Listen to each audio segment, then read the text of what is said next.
Hello everyone, this is the LEGO City Mining Heavy Driller to go with the mining sub-theme for 2018.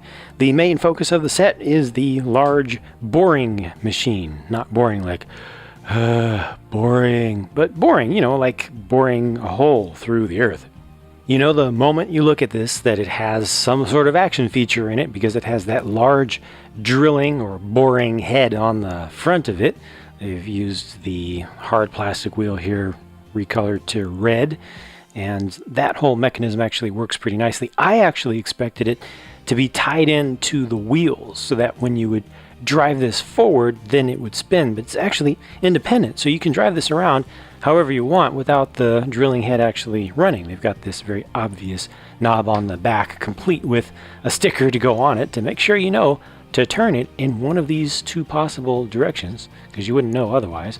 But I mean, it's nice having that independent action, and it works great. It looks great. I just love the counter rotating dual heads, and I love the fact that the center one moves at a faster rate than the outer one. It just makes it look a lot more interesting to me that way.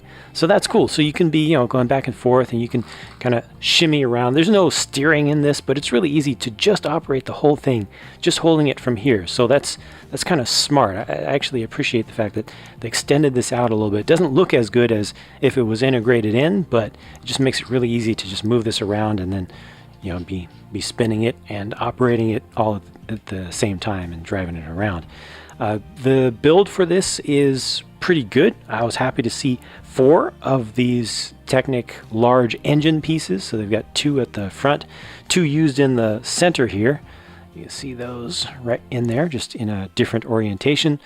And all the printed fan elements up on the top look pretty good to me as well. I like this small side extension. It's just attached in a different way. It's kind of studs on the side construction. Kind of looks cool to me. I like these stickers back here as well. I love striped patterns on yellow pieces in Lego just in general. That might be a little bit of nostalgia for me. And the whole thing is very low to the ground, as you would expect it to be for for clearance sake, but it's still much larger than the head. So if you were to take this into an actual dirt area, because I mean these pieces are strong enough to really use them against some sort of dirt, and definitely against sand if you have sand available to you to just start plowing through stuff. But it's not going to be able to make a large enough hole to drive the whole thing through, so you do need to use your imagination a little bit for that. The operating compartment is very cramped. I like the light bar up on top. You open this up, it's very small there. The good thing is that the guy is there with a printed piece in front of him showing something related to, I don't know, it could be the spinning rate, could be some sort of a hydraulic pressure indicator. He has just a single control stick. You might be able to see it just in front of his left hand there. Let me go ahead and take him out now that you see how he fits in. Oh yeah, he does need to lean forward just a little bit in order to clear the underside of the roof piece. But there's what it looks like with him out. Sometimes you may find his legs to get stuck because they have 4 full studs for him to sit on. So he may actually, you kind of end up having to pull him out by his head, and sometimes the legs will stay behind. It definitely would have been better to have just 2 studs down there so it would be easier to pop out. But it's a nice looking compartment, just very compact. Here's the terrain they set you up with, which is generous looking. I like the shape of it, and it's very smart in how it's constructed.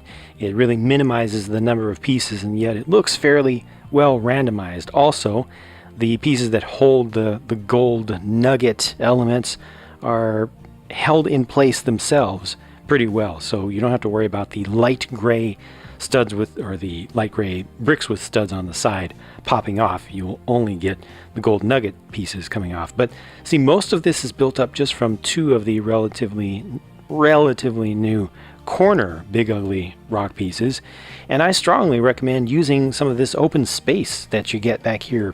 Put some stuff back there, use that as some of your actual mining area. Use those as undiscovered caves. If you have other pieces from other sets, put some gems in there or something, and use that for extra exploration. But this shape is just something that they don't typically do, because normally they would rotate each of these pieces 90 degrees in and then create like a more of a hillside. But this is trying to go for a tunneling area. So what you do here is, you just try to line the machine up, and again, operating it just from the rear, you're able to get a good lineup on it and try to get it in there and start knocking some of these pieces off. And there, one came off. They don't all just fall off immediately. I don't know how much of that was intentional or how much of it just happened to work out pretty well, but it's good that you don't just put it in, turn it, and all the pieces come off. You actually have to work at it. I think that's good for play. It makes you think, makes you come at it from different angles, and yeah, it just doesn't all happen immediately. So that works pretty well, and the pieces just go all over the place, so eventually you have to clean them up.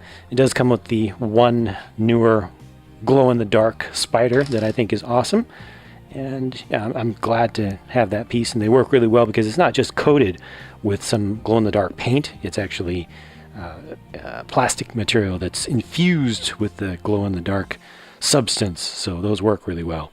Since you end up with this mess of gold nuggets all over the place, they give you a way to actually use a vehicle in the set to kind of clean it up, bring it all together. And this thing is really simple, but it has really good play value for something that's so small.